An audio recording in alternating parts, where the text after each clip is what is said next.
vamos a dejar ese volumen.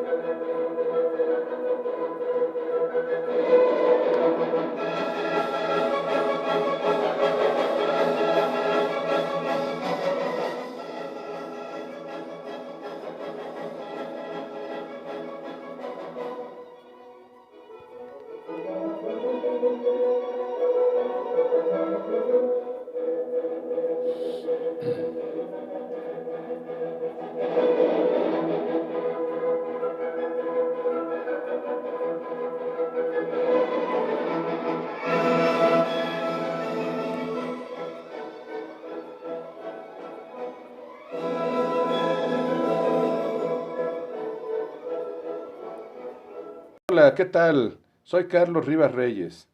Seguramente la tonadita musical que acabas de escuchar, querida escuche, te ha de ser muy familiar. Haremos alusión a ella un poco más adelante cuando entremos a la parte medular del relato que nos convoca en esta ocasión y que tendré el gusto de compartir contigo. Pero como lo acostumbro en los videos que han precedido a este, voy a hacer una pequeña introducción para en su momento adentrarnos en la parte medular del relato. Para quienes como yo, en México, pertenecemos a la generación de los baby boomers, es decir, que nacimos entre los años 1949 a 1968, El Zorro fue una serie en blanco y negro que muchos vimos por televisión por las tardes, en la mayoría de los casos una vez que ya habíamos terminado de hacer lo que nuestros profesores nos habían dejado de tarea ese día, y una vez que nuestras mamás daban autorización para ver la tele un rato. Ah, qué tiempos aquellos a comienzos de los años 70, en que los enormes beneficios del conocido por los economistas como desarrollo estabilizador aún extendían sus bondades en los hogares de México y de muchas partes del mundo, y que permitía que nuestras madres nos regalaran diario una rica comida casera, nos acompañaran a la papelería a comprar las estampitas o las monografías que al reverso contenían la sucinta biografía de un personaje histórico o bien el desarrollo de conceptos básicos de algún tema científico, y que por las noches nos preparaba la merienda unas horas después de haber visto nuestros capítulos de media hora de La perra Lassie, de Flipper, el tierno delfín, de Skippy el canguro, de Señorita Cometa, de Chazán o de Mr. Ed, el caballo que habla, según el día de la semana que fuera. O bien, después de haber disfrutado capítulos padrísimos de una hora de programas como El túnel del tiempo, Tierra de gigantes o Perdidos en el espacio. Los fines de semana recuerdo muy bien que en compañía de mis padres, mis hermanas y yo veíamos por la noche muy buenos capítulos de los thrillers psicológicos de Alfred Hitchcock o de Galería Nocturna.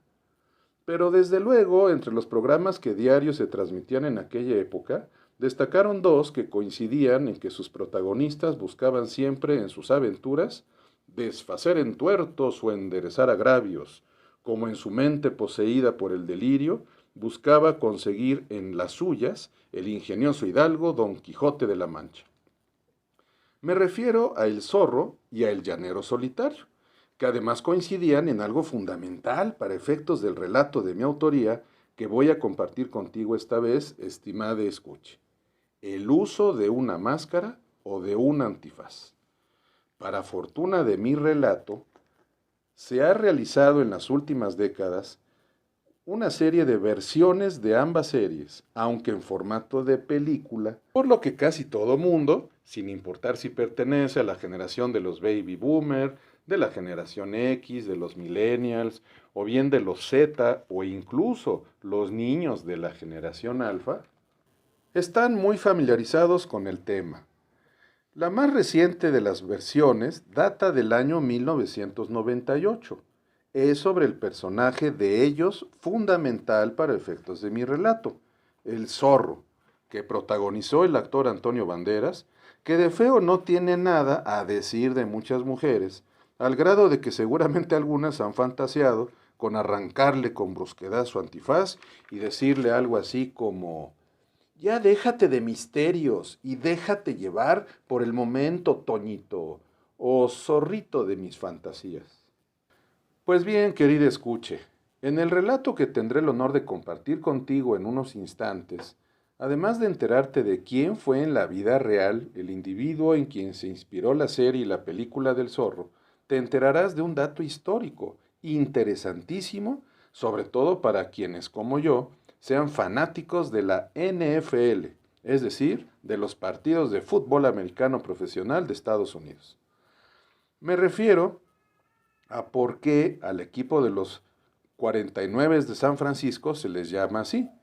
Los 49, o dicho en correcto idioma inglés para cuando uno quiere darse ínfulas de snob, los 49ers, equipo que, por cierto, al momento en que se graba este video, desde mi punto de vista, es el equipo que sin duda ha visto más sólido y contundente su desempeño por cuanto a sus victorias y un candidato sólido a ganar la edición de este año del Super Bowl, encabezado a la defensiva por el extraordinario liniero defensivo Nick Bosa y a la ofensiva por su sorprendente quarterback sin duda, Brock Purdy, por el receptor George Kittle y por el tan eficaz como versátil jugador ofensivo Christian McCaffrey, tan bueno recibiendo pases como corriendo el balón, y que sin duda está destacando mucho más que lo que logró años atrás con las Panteras de Carolina, o como se dice cuando uno se las quiere dar de snob, insisto,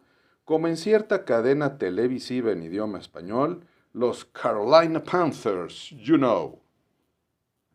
Y miren que lo reconozco yo, un irredento fanático de los Vaqueros de Dallas desde mediados de los años 70, que jamás olvidará aquel pase de touchdown en los últimos segundos del partido que el legendario Joe Montana completó en la zona de anotación con su ala cerrada Dwight Clark en 1983, en el partido que se llevó a cabo en el Candlestick Park de San Francisco, en que se disputaban los 49 y mis bienamados Vaqueros de Dallas el pase al Super Bowl, que a la postre ganarían los 49 a los Bengalíes de Cincinnati de Ken Anderson y compañía, marcando así el inicio de la dinastía de los 49 de San Francisco que impondrían su hegemonía durante los años 80.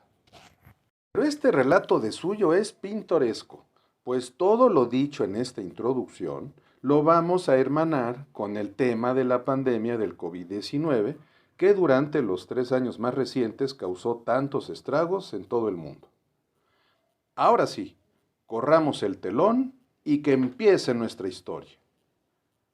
El título de mi relato es Abril, Mayo y Agosto en el año más agudo de la pandemia. Se había corrido el rumor de la detección de pepitas de oro con un peso de hasta 1 o 2 kilogramos a ras de superficie. La fiebre del oro de 1849 en California obedeció no tanto al verdadero hallazgo de placeres o yacimientos auríferos, como al sensacionalismo fríamente calculado en las noticias, auspiciadas por el gobierno estadounidense, con tal de motivar a connacionales o extranjeros para aventurarse a colonizar aquella, una de las porciones territoriales recién extirpadas a México con el soterrado propósito de obtener mano de obra suficiente para la construcción de ferrocarriles y obras de infraestructura en general que permitieran cierta agilidad en la comunicación y un florecimiento comercial entre esa región y el resto de la Unión Americana. En aquella época, un individuo de ascendencia sonorense, de nombre Joaquín Murrieta, ejemplificó uno de tantos casos de gambusinos frustrados en su sueño de enriquecerse intempestiva y cómodamente, merced al boom del oro de aquella región del oeste de Estados Unidos. Se le conoció como el Robin Hood de la Sierra Nevada, por sus correrías y hazañas justicieras en aquellos lares. Aquella fiebre del oro de 1849 trascendió posteriormente en la esfera deportiva de los Estados Unidos al dar nombre a un equipo de leyenda de la NFL, la National Football League. Me refiero a los 49 de San Francisco. El tal Joaquín Murrieta fue ejecutado y convertido en el primer personaje, igual que los 49 muchísimas décadas después, de leyenda del viejo oeste. Sería convertido unos años antes de la época legendaria de los 49 en un héroe de la televisión, conocido entre niños y adultos como el Zorro.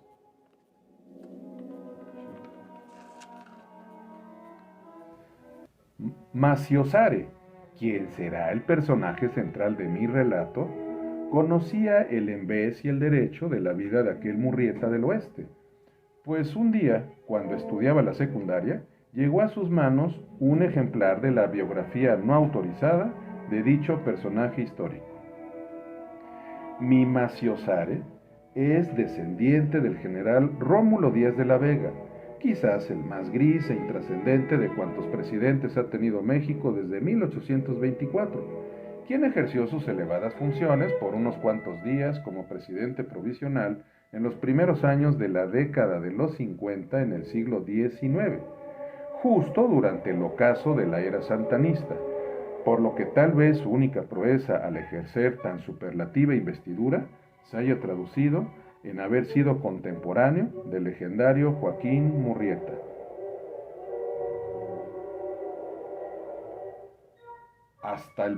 En el momento actual, hasta el momento, asciende a 200.307 el número de decesos confirmados por la acción del virus SARS-CoV-2, informaba el ministro de Salud en una rueda de prensa, aunque hay que decirlo, la cifra real de muertos tras poco más de un año de pandemia era de más de 400,000.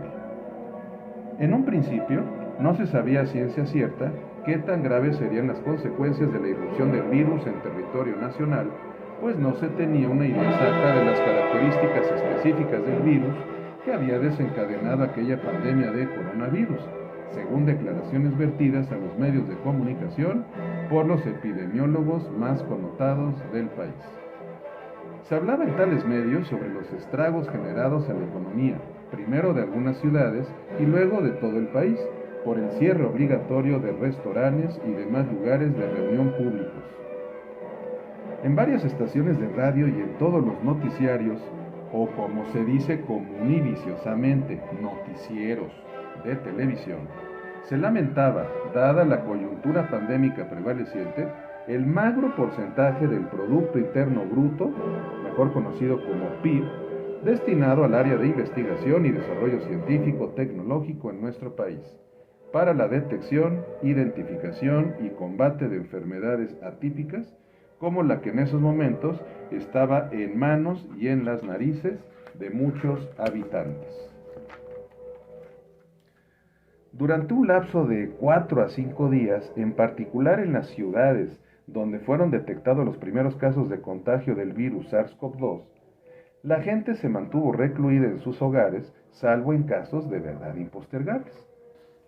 También los medios de comunicación dieron una amplia cobertura a la determinación de un sinnúmero de países de suspender vuelos y escalas de cruceros en México para prevenir contagios en serie del virus. En algunos se hacía notar la enorme desidia del Estado por no haber brindado un apoyo presupuestal importante al sector de investigación científica desde siempre, pero más en particular durante las últimas 3 décadas, que jamás ha sido de una cantidad superior al 0.5% del PIB o Producto Interno Bruto de nuestro país, de donde devenía la lógica consecuencia de que no fuéramos capaces de contar con herramientas científicas ni mucho menos tecnológicas para hacer frente a los efectos de esta pandemia tan terrible. Habría que elevar nuestras plegarias para que algunas de las naciones que sí han dado una importancia capital al desarrollo en esos 2 rubros consigan idear algún método o inventar alguna vacuna que contrarreste tales efectos. Se comenzó con la distribución masiva de los tapabocas, término políticamente incorrecto, por parte de las autoridades y con su venta como pan caliente en las farmacias, centros comerciales y hasta en el metro de la capital del país. La palabra crisis empezó a ser un condimento diario en la mesa y los hogares de la mayor parte de la población. Crisis que no mata, fortalece.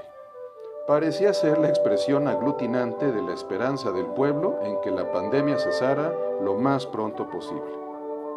Durante la última semana de abril, las calles y avenidas de la capital estaban semidesiertas, tal y como ocurrió en los potenciales centros mineros de California hasta pocos años antes de la Guerra México-Estados Unidos de 1847.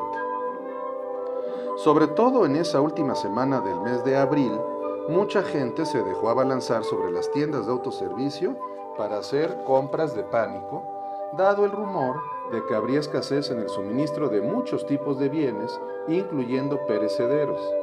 Esa fue otra de las notas que acaparaban los programas de noticias y hasta de chismes de la farándula, pues se llegó a sorprender a una que otra diva del espectáculo arrebatándose con otras respetables amas de casa en el interior de algunas de esas tiendas de reconocido prestigio, hasta bienes perecederos de trato delicado en su manejo. Las familias se vieron obligadas a variar sustancialmente su ritmo de convivencia, debiendo ahora interrelacionarse esposos, padres, hijos, hermanos, suegros y hasta los animalitos de compañía en el interior de sus hogares todos los días y casi a todas horas. Algunas de esas familias vieron fortalecidos sus lazos con esta nueva dinámica de convivencia. Ocurrieron reencuentros y treguas conmovedores. En algunos medios de comunicación se transmitió uno que otro reportaje sobre el particular. Desafortunadamente, así ocurrió en el menor número de casos. En la mayoría, más bien hubo familias que terminaron de resquebrajar sus débiles lazos afectivos o consuetudinarios. Aumentaron las tensiones y se incrementó el número de violaciones y de abusos sexuales, de actos de violencia intrafamiliar y hasta de maltrato a los animalitos de compañía en los hogares y, por lo mismo, aumentó considerablemente el número de consultas a despachos jurídicos sobre las condiciones para promover desde juicios reivindicatorios hasta acciones plenarias de posesión y sobre todo los divorcios exprés en las entidades federativas que lo tenían previsto en sus respectivos cuerpos normativos. Si las paredes hablaran, de cuánta cosa terrible nos enteraríamos todos los mexicanos. Maciosare de la Vega perdió hace un año su trabajo como talabartero con motivo de la crisis económica ya reseñada. Su situación, como la de mucha gente que se quedó sin trabajo, se empezó a tornar crítica, dado que el número de desempleados no solo no se redujo en la fase temprana de la contingencia pandémica, sino que se incrementó tal número por la necesidad de una gran cantidad de negocios, en particular pymes, de cerrar sus puertas o incluso de declararse en quiebra. En el mejor de los casos, acordaron muchas de ellas con sus trabajadores reducir el ritmo de producción o la jornada de trabajo, según el caso, para así poder preservar las fuentes de empleo. Sin comentarlo con su esposa, hijas ni madre, vaya, ni con su perro Jimmy, Maciosare tomó la determinación de acometer la crisis, su crisis y la de su familia, también con energía, indeclinable vigor, valentía, determinación, contundencia y, de ser necesario, con pleno heroísmo, dada la contingencia de semihambruna que los empezaba a agobiar, siguiendo el ejemplo de su padre putativo en la esfera política, el gobierno de la República.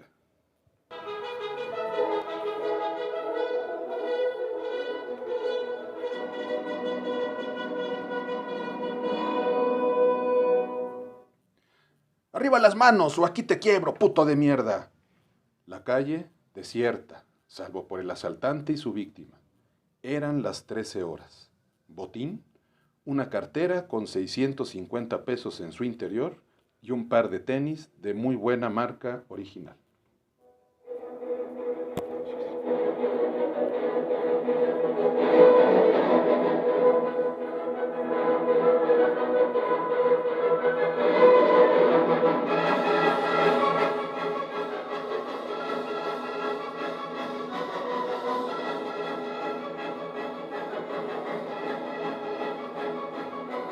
Pinche vieja nacuarra! Cáete con la bolsa y con tus aretitos esos que parecen de oro. La calle desierta, salvo por el asaltante y su víctima. Eran las 9 de la mañana con 9 minutos. Botín, el que se deja entrever en las palabras que el asaltante dirigió a su víctima.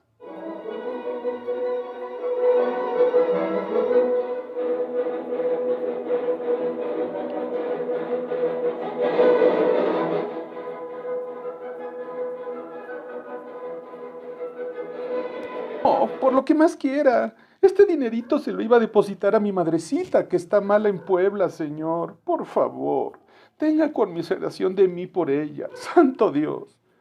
Tú lo has dicho, mamacita. Ibas. La calle desierta, salvo por el asaltante y su víctima. Eran las 18 horas con 20 minutos a comienzos de mayo. Botín, 7,450 pesos.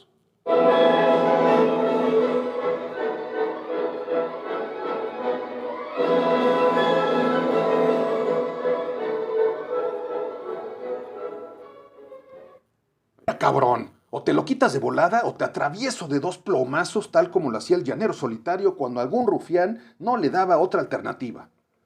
La calle desierta salvo por el asaltante y su víctima. Eran las 14 horas. Botín, un reloj imitación de un Rolex y un sustazo marca diablo de la víctima cuando ésta, llevada por los terribles nervios que le afloraron por la abrupta aparición del asaltante, empezó a reírse sin control cuando se le dijo que podría quedar fulminado en el lugar al estilo del llanero solitario.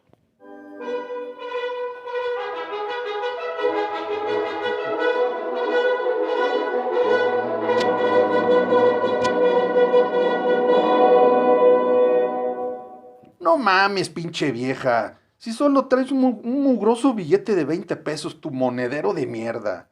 Le reclamó iracundo el asaltante a su víctima al volver a interceptarla un minuto después de haberle arrebatado el monedero sobre la misma avenida, una cuadra atrás. Esto no me alcanza ni para comprarle un hueso a mi Jimmy. Cáete con algo más o hasta te violo en el jardincito de enfrente, pinche culera.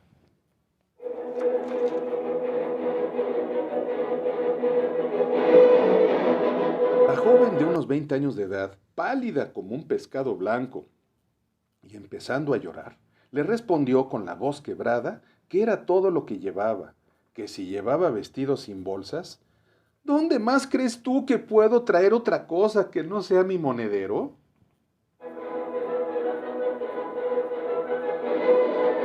Pues como lo hacen muchas viejas, en el brasier, idiota. Quítatelo para confirmar que no salga acompañado de algún billetito que huela a ti, corderita. Es más, hagamos un trato. Si traes en él guardado un billete, me lo llevo con el brasier y listo. Si no, me llevo tu brasier junto con la tanga o la pantaleta que traigas puesta. Tú, a cambio, te llevarías a tu casa la integridad respetada por este zorro de ese lindo cuerpecito que se oculta tembloroso debajo de tu vestido. La avenida desierta, salvo por el asaltante y su víctima. Eran las 19 horas con 50 minutos. Botín, un monedero chafa, un billete de 20 pesos, un brasier color blanco y una tanga que hacía juego con el estado de ánimo que embargó a la muchacha durante el trayecto de regreso a su casa.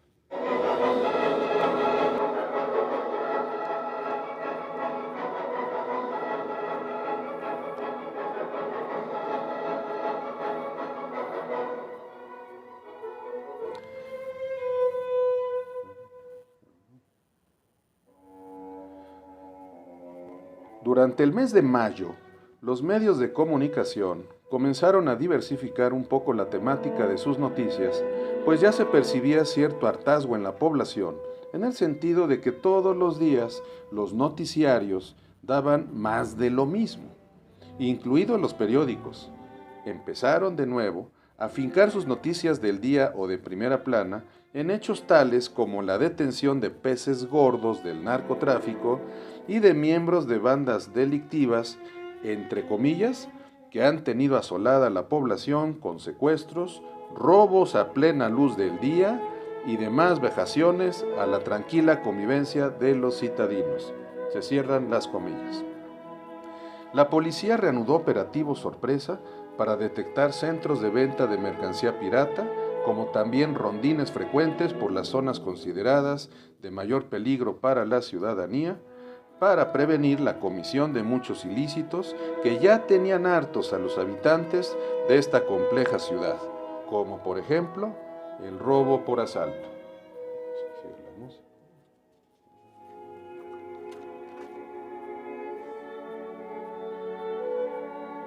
Al final del acto protocolario de bienvenida que se dio al primer mandatario de un país suramericano, tiempo después, en que nuestro presidente convocó al pueblo de México a tomar esta experiencia de la pandemia como una oportunidad para revalorar y rectificar juntos muchas cosas fundamentales, entre comillas, en el quehacer diario de la familia y de la nación, se cierran comillas, se interpretó el himno nacional mexicano.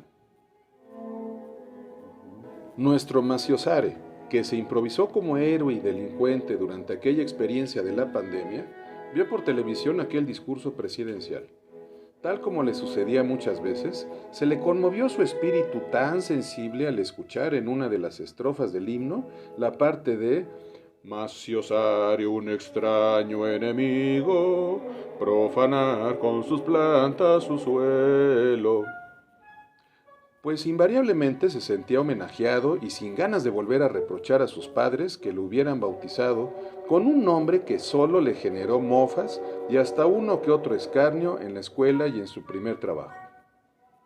Esta vez, sin embargo, consideró también que en ese discurso, en ese fragmento del himno y en el lento pero inevitable retorno de la gente, de las autoridades policíacas y de los medios de comunicación al quehacer cotidiano, se contenía un mensaje de tregua al nuevo oficio de asaltante que ya le estaba empezando a gustar por lo fácil y divertido que resultaba en estos tiempos de pandemia. Empero, ya sería mucho más arriesgado seguir profanando la tranquilidad, el patrimonio y la seguridad de los transeúntes.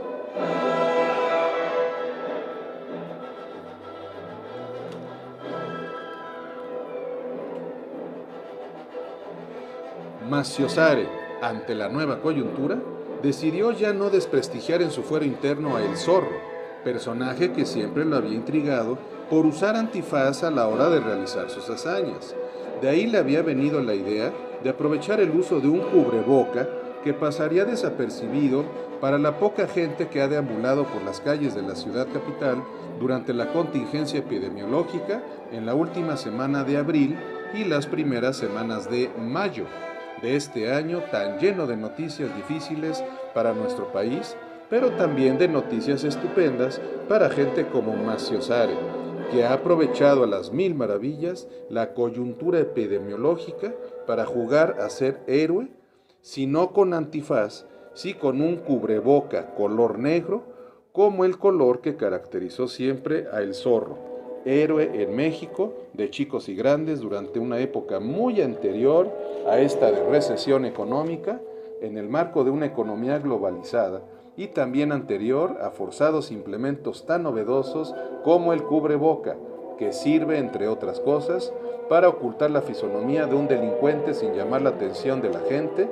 de la policía ni de potenciales víctimas, hasta un segundo antes de ser sorprendidas en una calle o hasta en una avenida desiertas por admiradores del Zorro que se sienten tal al cometer sus fechorías.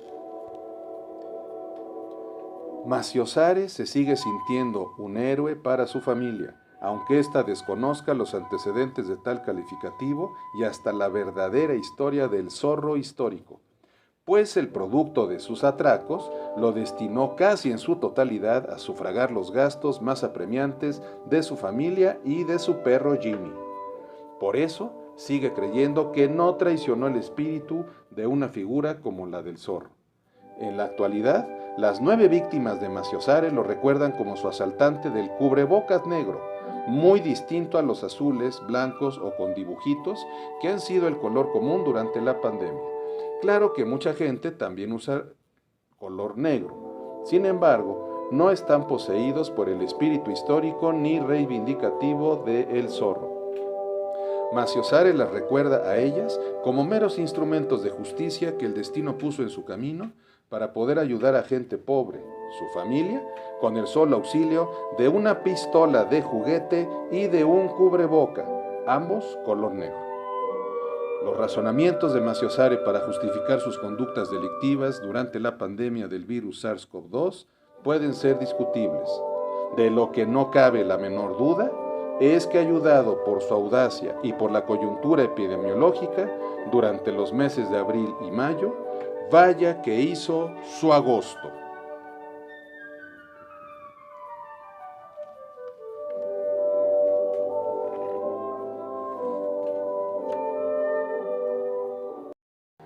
Como colofón de este video, quiero comentarte, estimada escuche, que la tonadita musical que estuvo mi editor Rodolfo Eli intercalando a lo largo de la narración, seguramente la conoces y la relacionas con la serie del Llanero Solitario a que hice referencia en la introducción, aunque no sé si sabes que en realidad es un fragmento de la obertura de la ópera Guillermo Tell, creada por uno de los compositores más representativos de la ópera en su etapa del bel canto, Gioachino Rossini, en que el protagonista, igual que el zorro, el llanero solitario y que Maciosare, el personaje central de mi relato, tuvo como eje rector de sus actos la preocupación por el bien del prójimo. En el caso de Guillermo Tell, su instrumento de lucha lo fue un arco y un carcaj de flechas.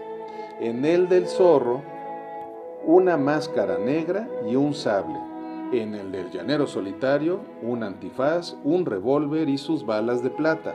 Y en el caso de Maciosare, un cubreboca del mismo color que la máscara de su ídolo, el zorro, y una pistola de juguete con los que despojaba a unos para dar de comer a su familia y a su perro Jimmy, en un contexto muy complicado para todo mundo durante los primeros 2 años y medio de la pandemia del coronavirus, que la humanidad ha conseguido contrarrestar con eficacia con armas tecnológicas muy distintas a las de los 3 personajes que embadurnaron esta historia que he tenido el enorme gusto de compartir contigo, querida escuche.